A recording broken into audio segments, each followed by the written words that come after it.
Happy Monday, everyone. It's Brenda Meller with Meller Marketing, and I'm back again with Social Media Pie, joined today by my good friend, Ara Topouzian. And Ara, how are you doing today? Hey, Brenda, I'm good. How are you? Good. It is so nice to see the face of a person who is not somebody I live with at home. I have to be a little bit honest with you right now. Yeah, I can identify with that. It's been a very challenging time, and Ara and I were talking a little bit before we got started here today. It's been a challenging time for all of us to be at home with our families, as much as we love them, right? Ara, I mean, love the husband, love the kids, all that good stuff. But so nice to see outside real people that aren't the people in my home right now. Yeah, I would agree. I mean, given the fact that both of us come from a background of doing a lot of networking and whatnot, sheltered life is not good for an extrovert. Yes, it's challenging to say the least, but it's good to have the opportunity to talk to people online, and I'm really, really happy to have Ara in as my guest today. So before we get started with the conversation, we're going to be talking with Ara about Michigan Investment and Innovation Ecosystem and the MVCA's recent report. Before we jump into that discussion, though, I just want to say hi to everybody who's watching, whether you're watching on LinkedIn or on Facebook. If you're watching this live or in playback, I'd love it if you could drop a comment below. If you know Ara, drop a comment below as well and let me know how you met him, if it's through MVCA or maybe through one of his past roles. But how do you know Ara? And in a little while, we'll do some shout outs to those of you who are watching live. And then as we are having the conversation today, I would invite you, if you have any questions about the information that Ara is presenting here today, if you'd like additional information or you'd like some clarification, drop your comment in the fields below as well. And I'm going to throw that little ticker on there just to remind you guys to leave your comments. And if anybody is happening to watch it on Facebook, you can actually go on facebook.com/Meller Marketing, and you can actually leave a comment, and I can pop your comment up on screen. So Chris Garrity, who's one of my former colleagues, is actually watching on Facebook right now. So I just want to say hi to Chris and welcome anybody else who might be watching on Facebook as well. So as we start the conversation here today, Ara, I just want to take a moment to talk about how I originally met you. And I think it was through, when I was at my past role at Walsh College, and you were with, I believe, the city of Novi, and we used to have these holiday pancake breakfasts at the Walsh Novi campus. Do you remember those, Ara? How can I forget them? They were probably most sought after holiday event that I would go to every year because it was the only one that ever had caramel sauce or the waffles. Yes. Yeah. Yeah. Doesn't take much to get me to go to something, I guess. Maria's Catering, if I'm remembering correctly, was the place, and she had awesome, she made your own omelet station, and really great pancakes and sauces, and it was just an absolutely great breakfast. And when Stephanie Bergeron was leading the college at Walsh, we used to do these kind of networking holiday celebrations and bring folks in from the community. So I remember Ara's name, several times, but I think that was one of the first times I actually got into conversation and got to know him a little bit. And if you know Ara, you love Ara. Ara's just a great guy all around, beloved by the communities and organizations he supports. And we stayed connected when he was in that role, and then moved into the Troy Chamber, and now into his current role with Michigan Venture Capital Association. And I feel, Ara, like you and I have never really lost touch. Like, I know there was a period of time where, I changed careers, you changed careers, but we've always stayed connected, I think, through social media, right? Through Facebook and LinkedIn.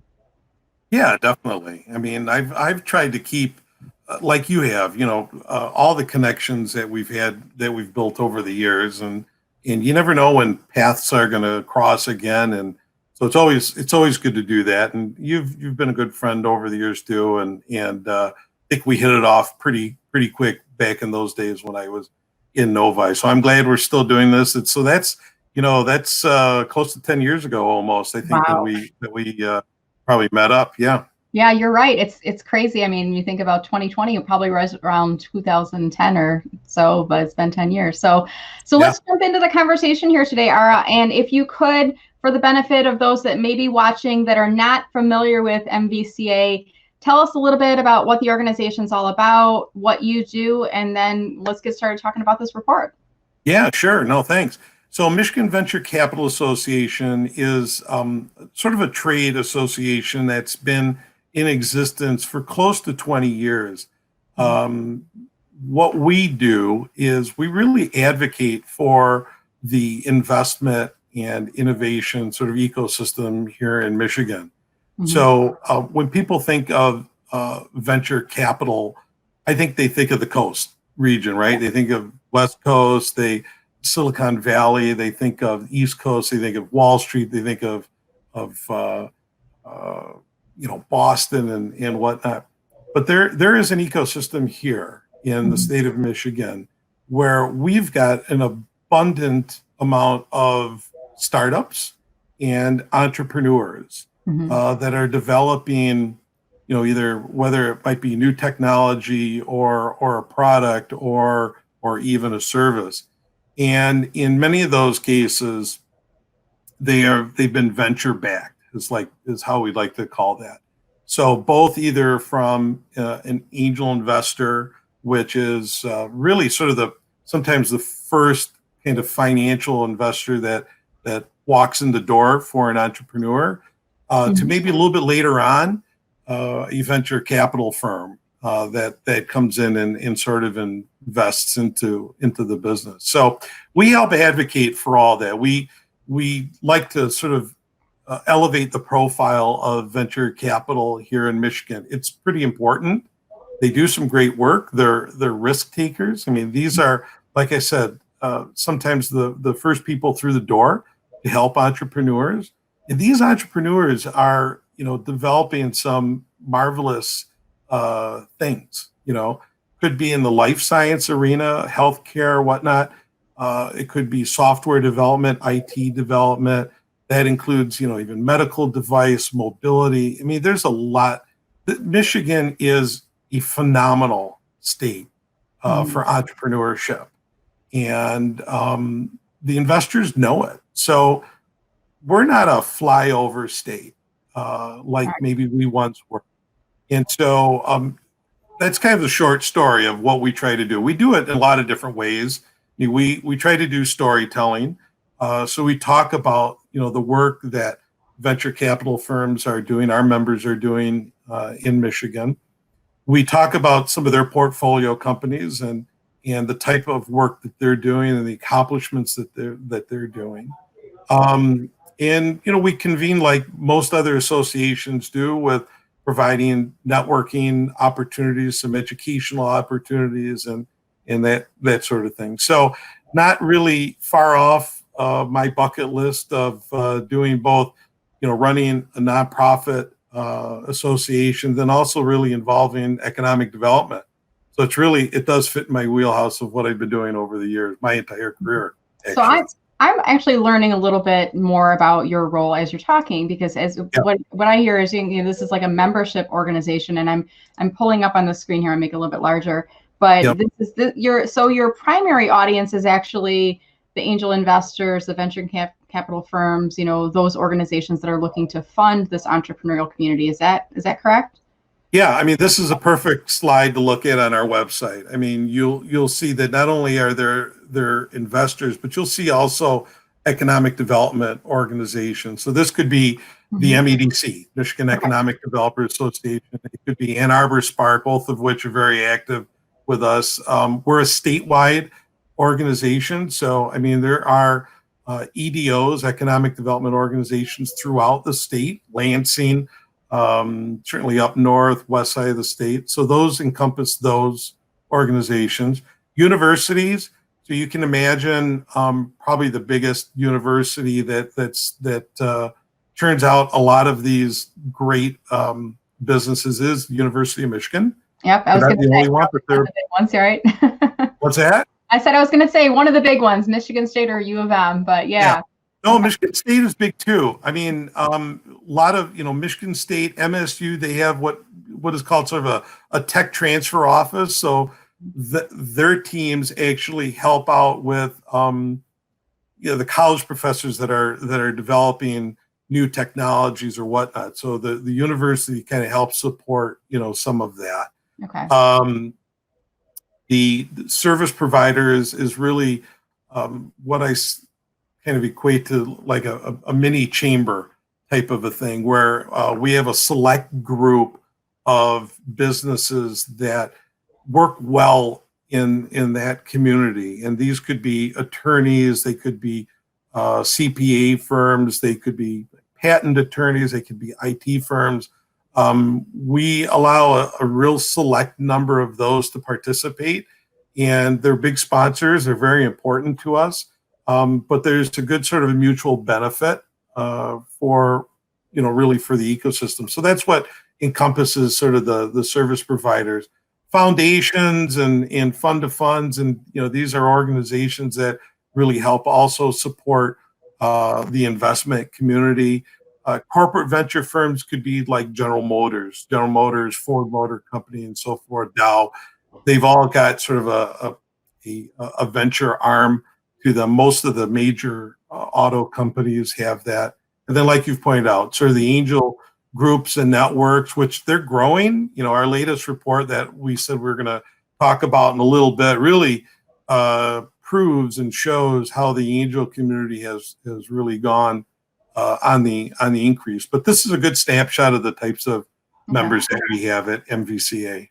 So you're supporting the organizations that are supporting the entrepreneurial community, the startups and whatnot. What about those audiences? Do you speak to them as well, the entrepreneurs, do they reach out to you and say what resources are available, or how do I find an angel investor, or how do I find funding? Or do you serve that community as well?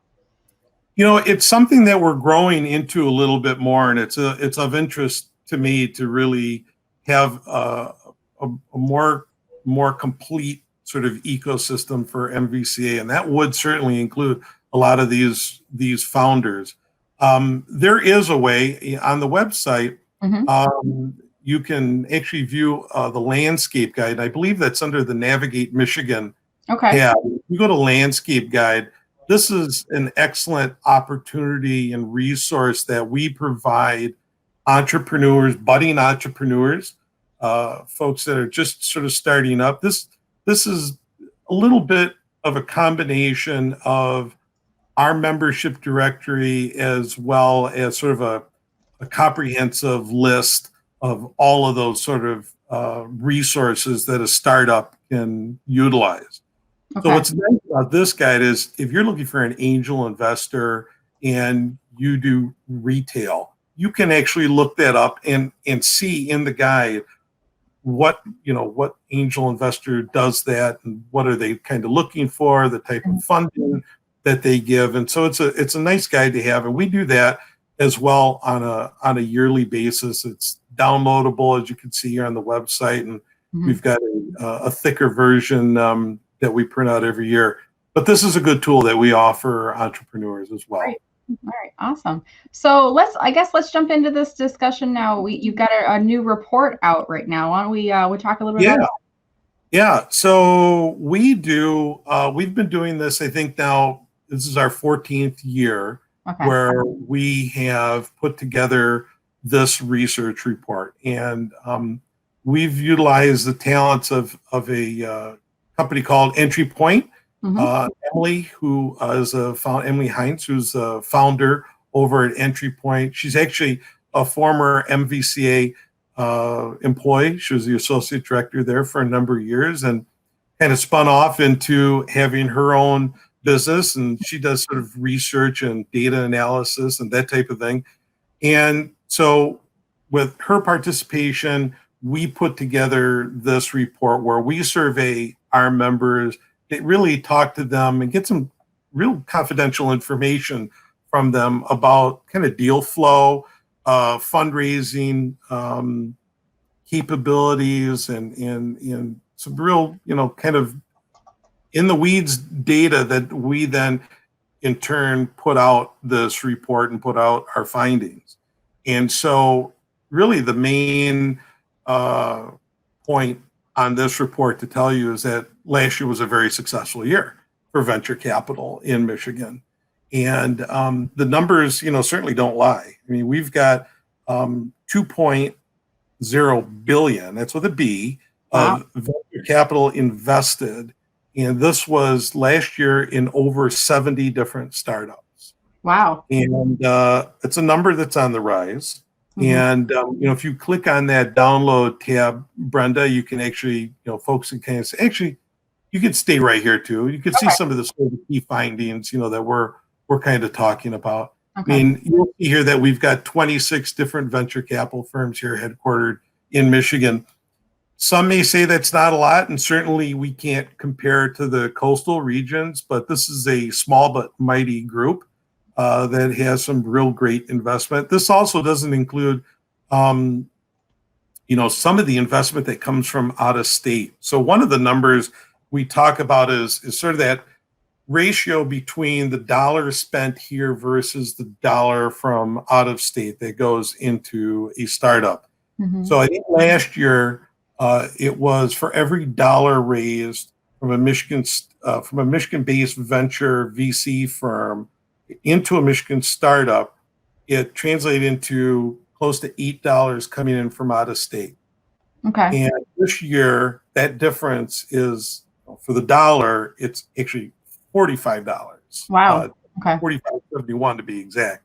Okay. Now that is because of, that number jumped up really high, mainly because of one deal, a mobility company called Rivian, which is out in Plymouth, Michigan. But they did substantial amount of fundraising last year, and so that helped with that number. If you take Rivian out of that figure for the moment, you're still talking close to $12. So for every dollar spent, $12 is coming from out of state. Okay. So that is a lot of stuff for us. Number one, it shows that there's major interest in Michigan. Right.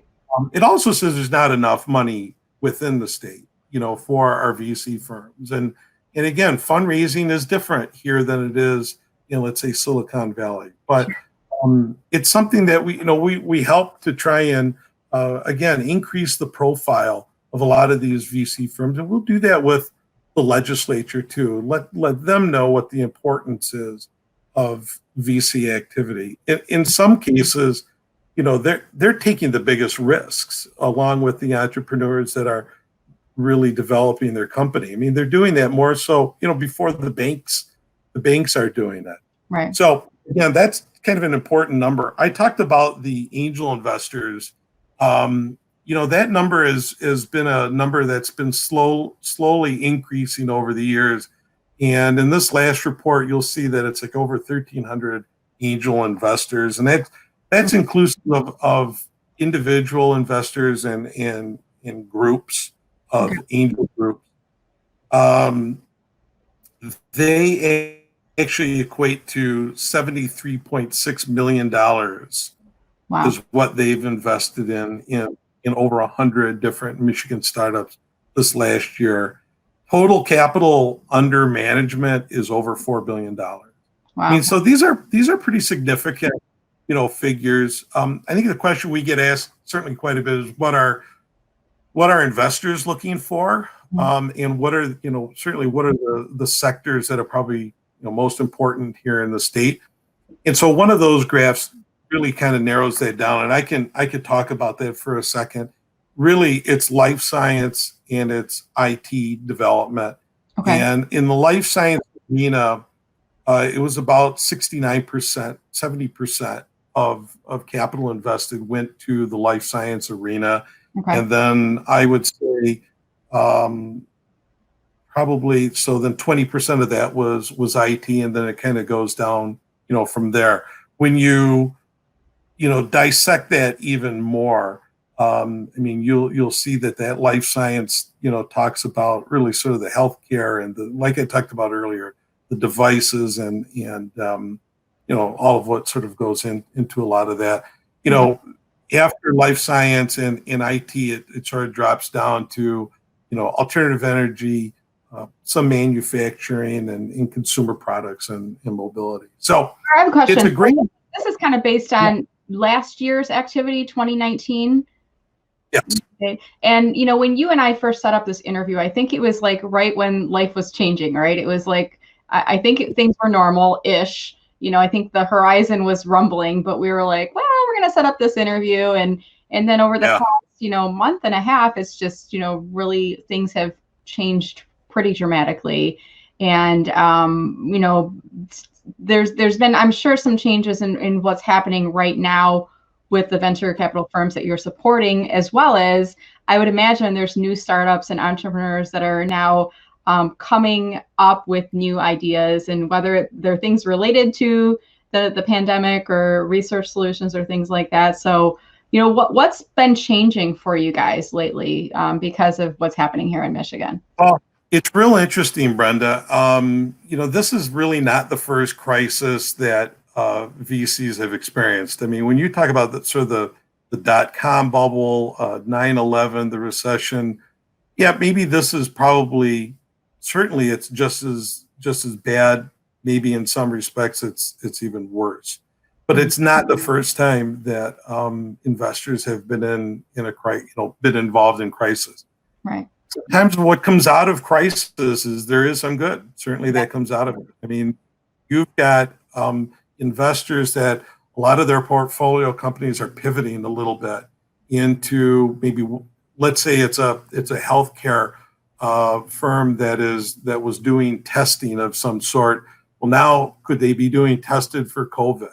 Right. You know, maybe it's a artificial intelligence type organization that is dealing with robotics. Well, hey, as we're all trying to get our groceries delivered to us and curbside delivery, this becomes, you know, the mobility portion becomes to be very important. So you do see, and you will see some new businesses come out of this.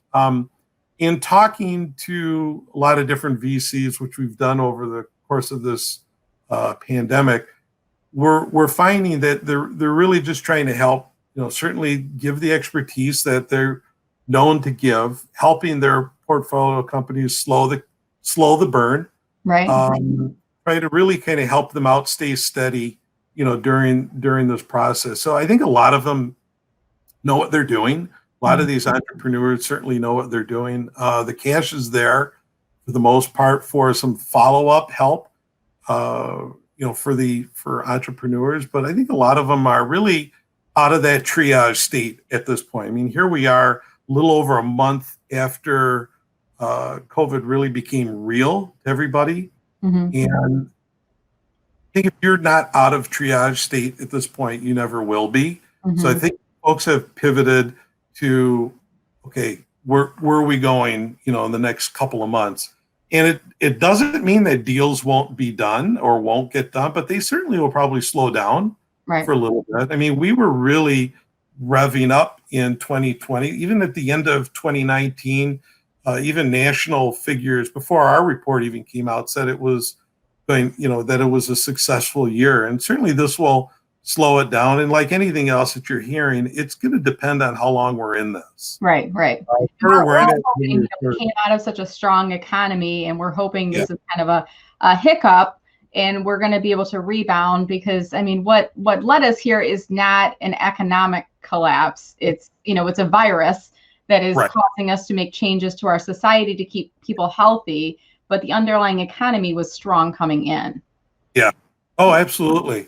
And, you know, we're continuing, you know, we're still as busier than ever. I don't think anything slowed down for us. I mean, certainly we're working virtually, and we've been providing, up until really this week, we were doing weekly webinar series like a lot of people were doing. I think we jumped onto that pretty early to really give some relevant information that's out there. And so we're going to do that, but, you know, maybe not as much because everybody seems to have a webinar right now.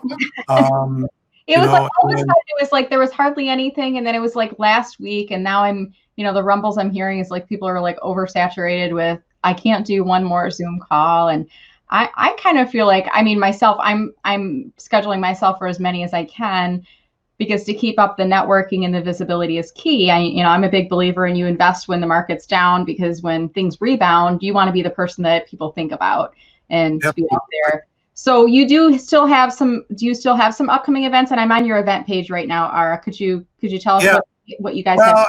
You know, you'll see, and I've got to go on there, and as I could see it, update a few things that are on there. You know, we'll have our events and then sort of what our members have. So you'll see that probably the biggest upcoming is this Midwest Growth Capital Symposium, and that's really transitioned to sort of a virtual online showcase. This is a big event that happens in Michigan every spring. We're one of the bigger sponsors of that. We get folks from not only Michigan, but really Chicago, Ohio, really the Great Lakes region that come to this. And we used to do sort of a big after hour party, and we get a couple hundred people at those. So, a lot of those events obviously are going to take a back seat for a while.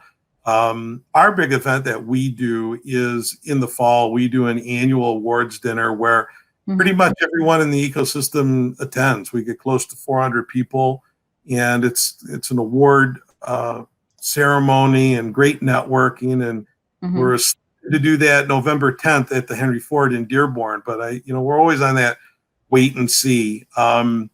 We're able to be fairly nimble with our events.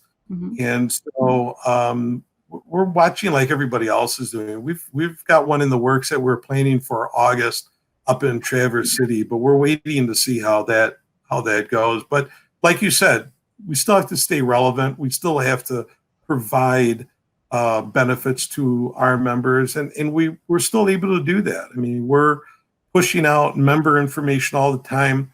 We had our board meeting about a week ago, and we even talked about how do we give back to the community. So we're going to be highlighting a different charitable organization that's participating in the pandemic and helping within the pandemic. And we just did one today, which was Feed the Front Lines out of Detroit. And so that helps a lot of people, the first responders, and also the commerce side, the restaurants. I mean, they've taken a horrible hit. And we're going to be promoting those on a weekly basis. So, it's life is not normal but we're certainly staying active and busy on this end for sure. Yeah, it sounds like you guys really have it right too. I mean, in times like these, it's, you definitely want to stabilize your business, make sure that your staff is healthy and being taken care of, and take care of your customers and your audiences. But then there's another part. Okay, now that we got all of those bases covered, who else needs help? The community at large around us, because this is not just an isolating incident. This is affecting everybody everywhere you go. Whether it's a small business owner or, your neighbor up the street or the restaurant, down the way too. So it's good that you guys are really realizing that and helping out and giving back. And you've always been like that, Ara. I mean, as far as I've known you, as long as I've known you, you've always been one where it's never just about Ara, it's about the community that you serve, the audiences that you work with, your member organizations, and you've always been a very caring guy. So, well, I've always said that, anywhere that I've worked, that it's not my organization. So whether it's been the past organizations I've run or the current one, I mean, MVCA belongs to the members. Right. And, I'm here to help and serve. And that's how I look at it. And I think everybody should look at whatever organizations they're part of. They look at it that way.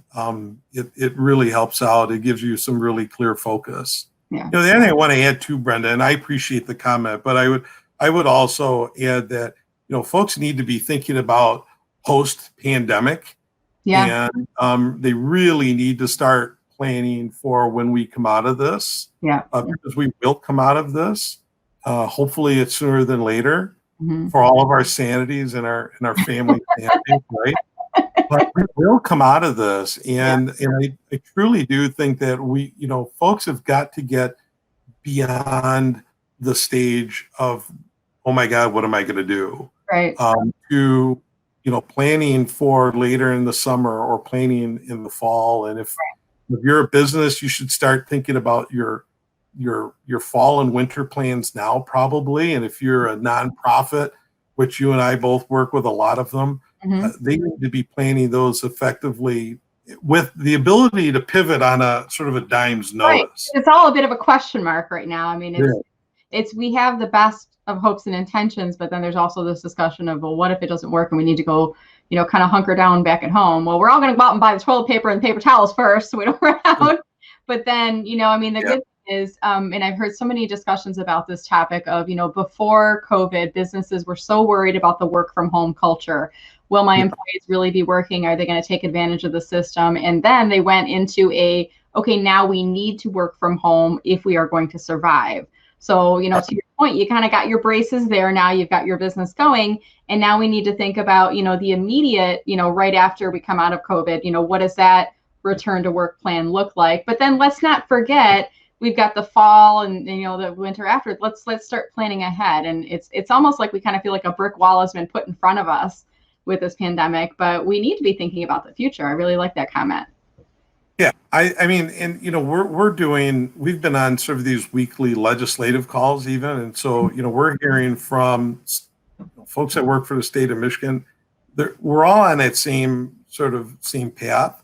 Right. They don't know either. Nobody knows when we're coming out of this, and you're talking about a state budget that they're trying to plan. We heard a little bit of that this morning, and for as much planning as you can do, we're still in that unknown until things loosen up where we're able to, venture out a little bit, pardon the pun, to go out and do some different things. We're really not sure what direction. So we really need to have different scenarios in place so that when you do open up, that you sort of take that right path. Personally, I don't know how things are going to open up until there is either an antidote or a vaccine. Right.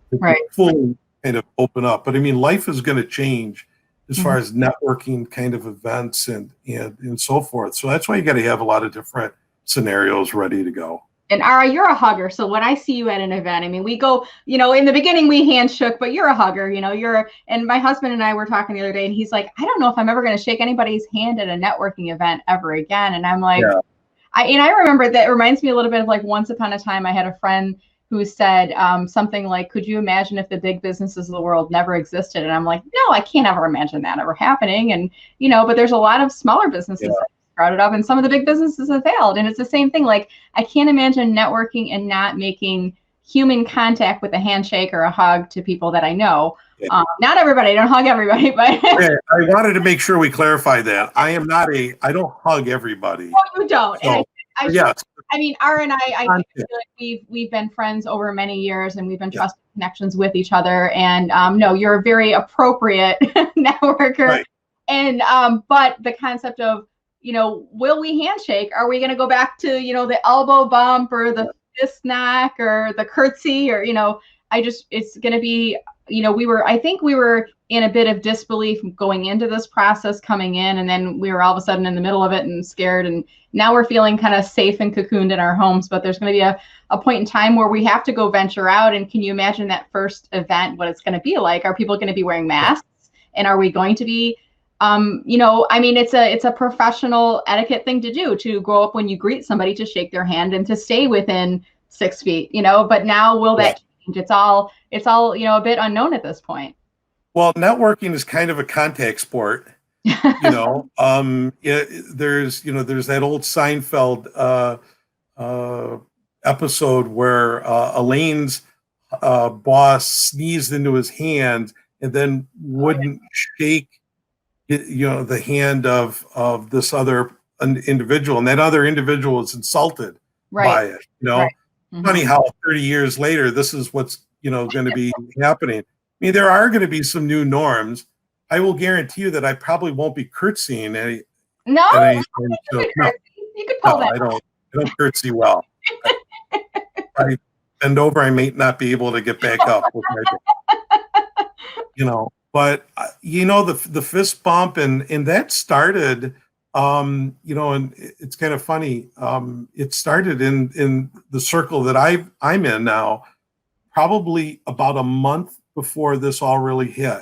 Yeah. And I sort of laughed at it, and I had a few people that said, "Oh, this is, whether it's a satellite office, a lot of our investors have got offices either around the state or potentially overseas too, and they saw this a little bit earlier than us. So it's definitely going to change for a while. I mean, I can't imagine a networking event with masks, thermometers, but thermometers. Yeah, I mean, there's going to be temperature, I mean, there's also, will there be waivers? I mean, what if I go to your event and I get sick, God forbid, whose fault is that? I mean, there's going to be a lot of things that need to be in consideration. But Yeah. again, everything is in this limbo stage until we actually know when we're going to get out of this. Yeah. But we will. It's not all doom and gloom. We will be fine. And we will look back someday and we'll say, remember when we were all stuck in our own homes, safe. And we're not stuck. It's like a perspective. You're safe in your home. You're not stuck in your home. I mean, No, I've got 2 little kids. I'm stuck. You're stuck. How old are yours? They're school age, aren't they? Help me. No, I'm kidding. One's a 3rd grader and one's a 5th grader. So one's going to middle school, hopefully in the fall. But no, they're growing up, but it's definitely, homeschooling is definitely a challenge. And, I feel bad for anybody, including us and you. We're all going through it. Yeah. That was not in my DNA. And I think the schools are doing such an amazing job too. I mean, we're in Fraser Public Schools, and I just have to really say, I mean, in the beginning it was kind of like, we didn't know what was going to happen, and we started creating a little bit of structure in our own household, but then the teachers have really come through with, some great structure in there. So what I'd like to do now, Ara, is we're going to kind of pivot here. I want to see who's been watching, and we'll give a couple shout outs, and then we'll kind of move towards wrapping our discussion here today. So some really great information that was presented. If you haven't had a chance to leave a comment, I'll just ask you to leave a comment below. Let us know where you're watching us from. If there's any questions you have for Ara, drop those in the comments as well, and we'll make sure to get his answers before we wrap up here. So we have Nikita joining us. We have David Lee from Texas. We have Mohammed, James Vrabel. We have Deborah from California. Let's see. We have Robert, who says, hello, Ara. He might know you. I'm not sure. He gave a specific shout out. Robert Gajniuk, Gagniuk. Does that sound familiar? No? I'm not sure. Ahmed joining us. Timothy Ott. Met Ara just now on the LinkedIn Live. He's in Ventura County, California. We have Mohammed's joining us from Pakistan. So we are international, Ara. Hey, there you go. Okay. We have Omer joining us also from Pakistan. Nikita is, she said, Mr. Ara crossed my path from alumni connections at Michigan State. And we have Patricia on here. William Cooper makes me consider all the work that you that is still out there waiting, if you will. We've thought about this before. So kind of that pause that we're in right now, there's still work. Some things just kind of took a pause while we were going back here. And Peter agrees. Let's get us back to work here. Rasul says hi. And let's see what else we have in here. Mustafa is joining us as well. So we're up to about 25 comments, about 130 views, Ara, and we'll continue to see some comments coming in. And I did notice we had some celebrity guest appearances out on Facebook as well. So let's see who we had on here. The famous Sheila Denstadt. I think we gave her a name. Name rings a bell, but I'm not sure I recognize. Do you know her? I don't know her. I think I do. I think Sheila's pretty awesome, actually. She's okay. She's okay. She's so happy we called her out now and gave her a little love. But yeah, I'm certainly miss working with Sheila. She's a sweetheart. She's a great representative for the Troy Chamber. And then I love this one too. You're going to have to tell us the backstory about this one. So Lance is saying he brewed and sold a beer named the Ara. What's the backstory on this one, Ara? So Lance used to be the proprietor over at Granite City restaurant over in Troy. And Lance is a good friend. Lance was one of the first folks that I got to meet. And I was really the first chamber person he kind of had, kind of came in contact with. So we sort of supported each other, over the years. And so during Troy Restaurant Week, they decided to name, and I can hear Sheila saying it right now, she's still listening, but they decided to make a certain type of beer during Restaurant Week and call it the Ara. I don't think they sold much of it. Was it like a custom brew, or was it something they had that they just renamed? I'm sure it was leftover beer, all combined. No, it was a special batch that I'm told, but that was kind of fun. But Lance is a good guy, and I enjoyed working with him over the years. That's awesome. And then Faith with Heels, who is Mavita Burris. I think you know Mavita, Yeah. don't you, Ara? Yep. Oh yeah, definitely. And Yeah. then we also have David Bloom, who talks about, raising a good point about the sick risk. If you hold an event, someone gets sick, is there a liability issue? So I'd imagine that might be a really good conversation to start now with your attorney. If you do plan events, having that conversation. Yeah, I mean, I think you definitely need to talk to your attorney, and you should also talk to your insurance provider too. Yeah. I don't know if we're there yet as far as having those policies in place, but I would imagine, chambers, for example, those would be organizations that should certainly look into that if they haven't already. Yeah. Hey, Lance said they sold out quickly, hundreds of gallons. Thanks, Lance. Attaboy. I'm glad you're still hanging in there with me. Hundreds of gallons. I don't know if there's any proof of that. A bestseller for sure. All right, Ara, so thank you so much for joining today. We had a really nice discussion today about, we kind of were talking about Ara's role at the MVCA and the report that they put out there. And then it was a little bit of like strolling around memory lane for us too, being able to reconnect and kind of hear, how things are going for your business. So in closing, Ara, if a couple questions, if people want to connect with you on LinkedIn, I'm going to put your LinkedIn URL up on screen. Are you open to connecting with them? I am, but I'm going to tell everybody what you tell people because I think it's important. Just don't send me a blanket request. I want to know why you want to link in with me. All right. I know that you give that message out quite a bit of just don't sort of cold call somebody like that. Let them know, why you want to connect, add that personal message. Awesome. But yeah, I'm always open to certainly adding to the network. Awesome. So when you guys visit his profile, make sure that when you connect, you add the note and just tell Ara that you listened to his interview today and learn more about the work that he's doing and tell him all kinds of great things that you learned today in your invitation to connect. And there's his LinkedIn URL. And then if they'd like to learn more about the Michigan Venture Capital Association, I put the web address on screen. And in addition to those reports that we show, which are free and downloadable for anyone, there's also some upcoming events that you guys had to promote there too. So thank you so much, Ara. Any final comments for the group before we wrap here today? No, thank you, Brenda, for having me. It's good to reconnect as always and to be on this. And I just appreciate you giving us the time. We hope, like everyone is saying, we hope everybody stays safe and healthy. And as you said earlier, this will be soon will become a memory and one that we will hopefully laugh at down the road. Well, it'll be memorable for sure. And I've even heard like some people saying like keep a diary because someday you'll want to tell your grandkids and your kids will want to tell their grandkids. Well, I remember when I was stuck home with my family for 2 months. This will be our version of the walking uphill 2 miles in the snow, right? Yes, absolutely. So, all right, guys. Well, thank you so much again, Ara. It was a pleasure speaking with you. Likewise. Thanks, Brenda. All right, guys, stay healthy, stay safe, and make sure you catch us on upcoming LinkedIn live interviews as well. If you're not already subscribing to my email list, make sure you do so. And I do push out notifications when I add new interviewing guests, and you can hear more from people like Ara and the work that they're doing out there in the community. And then I'll also post this video a little bit later out on my YouTube channel, so if you'd like to watch a playback. But if you are watching this on Facebook or LinkedIn, still leave a comment below if you have any questions for Ara, because I'll make sure and share the links with him. All right, everybody, stay safe and stay healthy and have a great rest of the week.